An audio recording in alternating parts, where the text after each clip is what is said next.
नमस्कार।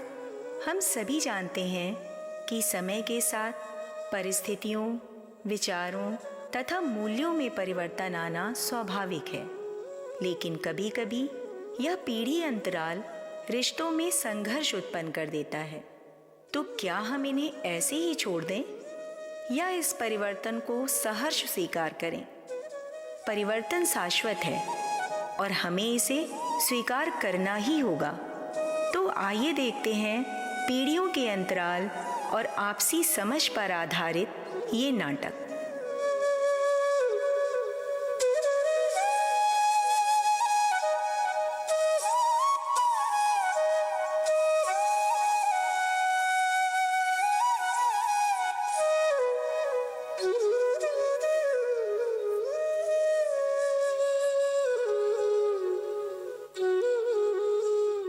आइए सबसे पहले हम चलते हैं अपने पहले दृश्य की ओर, रामलाल के घर। रामलाल कुर्सी पर बैठकर अखबार पढ़ रहे हैं। उनकी पत्नी सरस्वती रसोई में काम करते हुए कुछ गुनगुना रही हैं।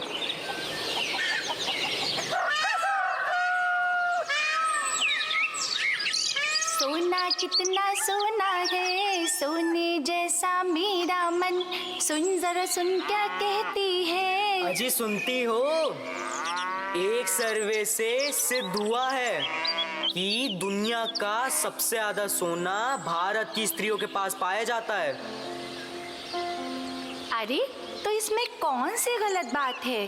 सोना तो ना मेरे पास भी बहुत है। अच्छा, बहुत सोना है? अरे तो दिन भर बैठ के सोना सोना काहे करती रहती हो?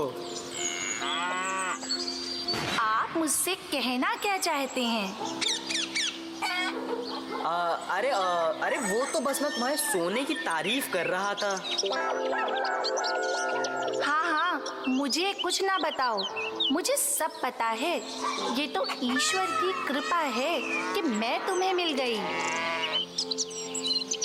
हाँ, ये तो ईश्वर की ही कृपा है। समझ रही हूँ कि क्या कहना चाह रहे हो। तुमसे कुछ भी कहना बेकार है। मैं तो रही घर की मुर्गी दाल बराबर, आपको क्या परवाह? आए मुर्गी? अरे तुम तो इस घर की शान हो, शान। मुर्गी कहाँ? बताने के साथ साथ कुछ सोच भी लिया करो। जमाना 21वीं सदी को जा रहा और ये है कि इन्हें कुछ खबर ही नहीं। अरे परमेश्वरी, क्या हुआ? आज तो तुम्हारा गुस्सा 7वें आसमान पर है। अच्छा, ये बताओ काहे परेशान हो? क्या कोई मुसीबत आ गई? वैसे बिरजू की अम्मा, मेरे सामने भी बहुत सी मुसीबतें आती हैं, पर जब मैं तुम्हारा मुस्कुराता हुआ चेहरा देखता हूँ ना, तो मेरी सारी मुसीबतें कम हो जाती हैं। क्या कहा? अब मैं मुसीबत भी बन गई? अरे मेरे कहने का मतलब था कि जब मैं तुम्हें देखता हूँ ना, तो मुझे मुसीबतों से लड़ने का साहस मिल जाता है। आपको जरा भी खबर है कि बेटे का ब्याह भी करना है? सारा दिन मैं काम में लगी रहती हूँ, मुझे भी तो कुछ आराम चाहिए। अरे बिरजू की अम्मा, बुढ़ाउती में ऐसी नाराजगी ना दिखाओ। काम का क्या है, काम तो हो ही जाएंगे। नाराज काहे ना हो? वो दिन दूर नहीं जब तुम्हारा लाडला हम लोगों के सामने कोई लड़की लाकर खड़ी कर देगा और कहेगा, माँ, बाबूजी, ये रही तुम्हारी बहुरिया। तब हम दोनों खड़े होकर उतारेंगे उसकी नजरिया। अरे बिरजू की अम्मा, हमने तुम्हारे सुपुत्र के लिए लड़की देख रखी है। मैं ऐसे ही नहीं बैठा रहता हूँ, मुझे भी सब खबर है। अच्छा, कोई लड़की पसंद आई क्या? अरे तुम वो पड़ोस के गांव के मास्टर प्यारेलाल को जानती हो? ओ, वो मास्टर जो विज्ञान पढ़ाते हैं पास के स्कूल में। हाँ, उनकी बिटिया रोशनी।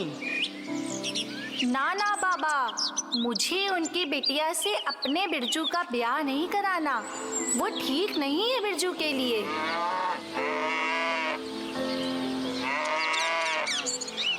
अरे सुनती हो? डॉक्टर रमाकांत को जानती हो?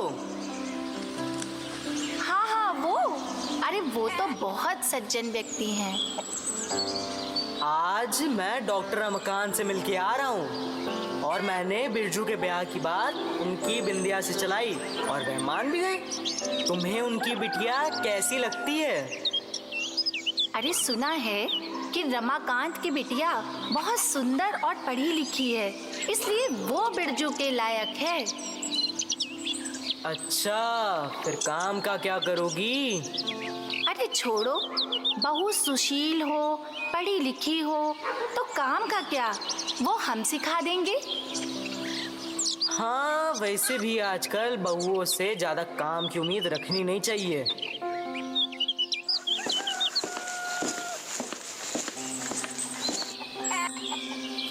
अरे भाई, किस उम्मीद की बात की जा रही है? तुम्हारी शादी की। मेरी शादी? लेकिन बाबूजी, मैंने तो इस विषय पर अभी कुछ सोचा ही नहीं। अरे सुनती हो बिरजू की अम्मा, अब हम ब्याह के लिए इनसे पूछेंगे। तो अब हमारे ये दिन आ गए हैं बिरजू कि हम ब्याह के लिए तुमसे पूछेंगे। नहीं बाबूजी, नहीं अम्मा, मैं तो ऐसे ही। क्या हुआ बिरजू? ब्याह का नाम सुनते ही तुम्हारे चेहरे पर तो 11:15 ही बज गए हैं। अरे खुश रहो, मस्ती करो, तुम्हारे चेहरे की तो हवैया ही उड़ गई हैं। नहीं बाबूजी, लेकिन जिस लड़की को मैंने देखा नहीं उससे शादी? क्या हमने तुम्हारी अम्मा को देखा था? जो बड़े बूढ़ों ने फैसला किया उसे सर झुकाकर मान लिया। तुम्हारी अम्मा भी कितनी अच्छी हैं, कितने अच्छे से सबका ख्याल रखती हैं। अच्छा बाबूजी, कितनी तारीफें कर रहे हैं अम्मा की। अगर तारीफ ना करें तो क्या ही करें। अरे समय से खाना पीना भी तो चाहिए ना। अच्छा अच्छा, ये बात है, पर मेरी अम्मा है तो बहुत अच्छी। मेरे पास लड़की का फोटो है, तुम लोग ध्यान से देख लो। हाँ बाबूजी, मुझे भी देखना है भाभी को। अरे मैं भी तो देखूं अपने घर आने वाली लक्ष्मी को। अरे वाह, ये तो बहुत सुंदर है, मुझे तो पसंद है। इतनी सुंदर सुशील है, नाक नक्श कितने अच्छे हैं और पढ़ी लिखी भी है। माँ, मैं तो हमेशा बॉयज स्कूल में ही पढ़ा हूँ और मैंने इंजीनियरिंग भी वहीं से की है, जहाँ लड़कियाँ ना के बराबर होती थीं। मुझे तो इसका कोई अनुभव नहीं है। बाबू साहब से कह दो, ज्यादा कठिन सवाल ना पूछें। फोटो देखने के बाद और मुलाकात करने के बाद मना करना समाज में काफी गलत माना जाता है। अब तो लगता है कि मुझे हाँ ही करनी पड़ेगी। मैं ये निर्णय ईश्वर पर छोड़ता हूँ। शायद परिवर्तन का यही असली मतलब है। मैं मुलाकात तो कर ही लेता हूँ, लेकिन इसमें मेरी हाँ ही समझिए। आपका आदेश मेरे लिए आशीर्वाद ही है। जी बाबूजी, अब मुझे क्या करना है? तुम्हें तो बस दूल्हा बनकर आना है, बाकी सारी जिम्मेदारी हम लोग पूरी कर लेंगे। हाँ, अपने दोस्तों को भी तारीख तय होते ही बता देना, क्योंकि जब तक बारात में दोस्तों का नागिन डांस ना हो ना, तब तक मजा नहीं आती।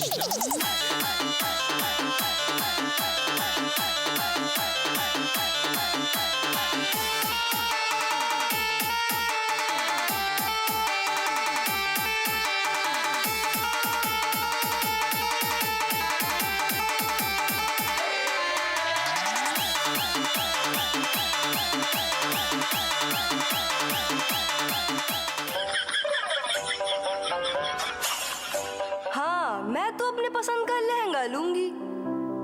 सरस्वती, तुम तो बस तैयारियां करो, हम लोग कल ही डॉक्टर रमाकांत के घर जाएंगे। तुम खाना बनाओ, तब तक मैं प्रधान के घर एक चक्कर लगा के आता हूँ। गौरी बिटिया, जरा मेरा गमछा तो लाना। लाई बाबूजी।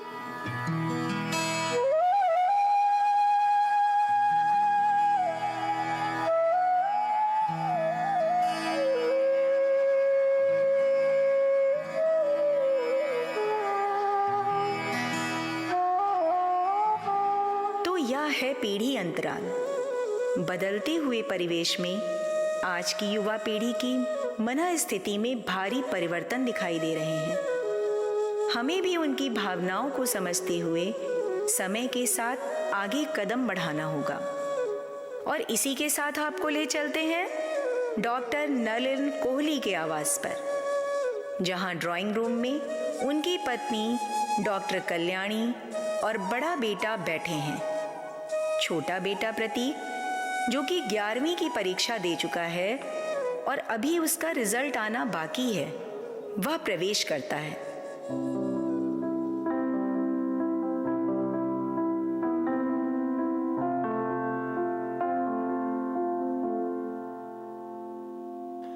आओ बेटा, कहाँ से आ रहे हो पसीने पसीने होकर?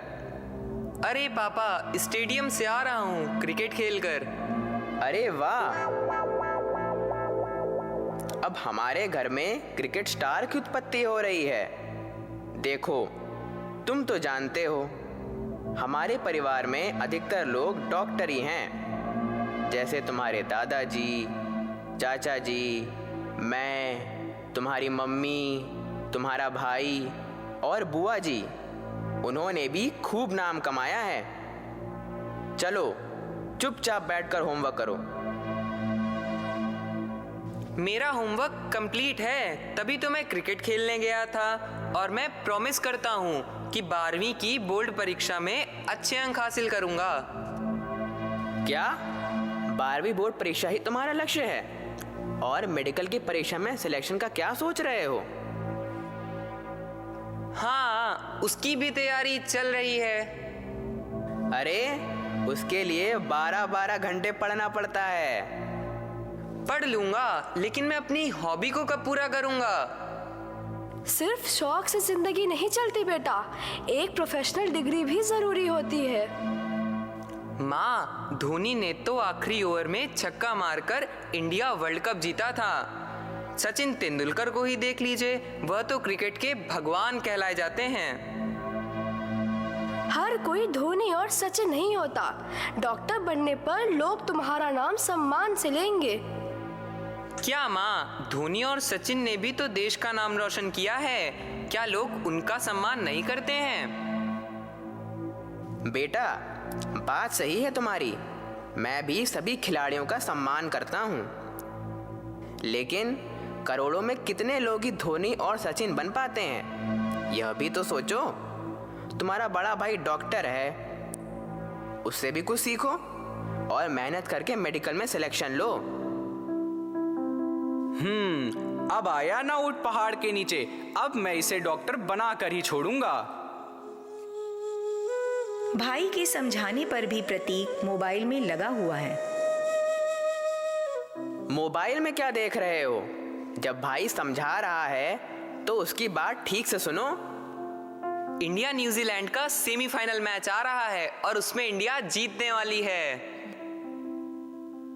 मैच छोड़ो और पढ़ाई शुरू कर दो, मैं तुम्हारे रोज टेस्ट लिया करूंगा। स्कूल के टेस्ट कम है क्या, जो अब आप भी टेस्ट लेंगे? मैं अपने शौक कब पूरे करूंगा? एक बार डॉक्टर बन जाओ, फिर सारे शौक पूरे करो। अरे भाई, तुम क्रिकेट का शौक ही पूरा करते रह जाओगे तो तुम पढ़ाई कब करोगे और टेस्ट कब दोगे? पिताजी, आपकी बात सही है, लेकिन मेरा मन डॉक्टरी या इलाज करने में नहीं लगेगा। मेरा मन तो हजारों की भीड़ में स्टेडियम में हर बॉल पर चौके छक्के लगाने का जुनून पूरा करना चाहता है। विशाल तो डॉक्टर बन ही गया है, अब प्रतीक को अपने मन की कर लेने दो। हो सकता है सचिन की तरह यह लड़का भी हमारे घर का नाम रोशन करे। अब तो हमें नए जमाने के तरीके से चलना ही पड़ेगा और इसी परिवर्तन में सबकी भलाई है। हम ईश्वर से प्रार्थना करते हैं कि यह एक अच्छा क्रिकेटर बने, लेकिन पूरी गंभीरता और एकाग्रता से ही खेलना पड़ेगा। पिताजी, आपका बहुत बहुत धन्यवाद। हम पूरे मन से खेलेंगे और देश का नाम रोशन करेंगे।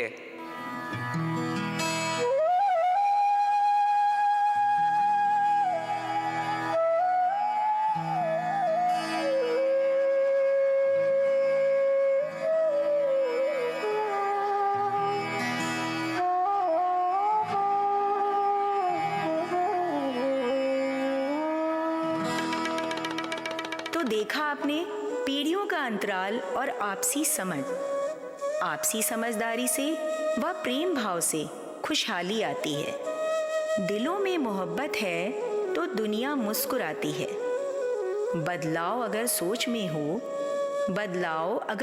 में हो तो जिंदगी संवर जाती है। चलो बदलें खुद को जरा, यही सच्ची खुशी की पहली सीढ़ी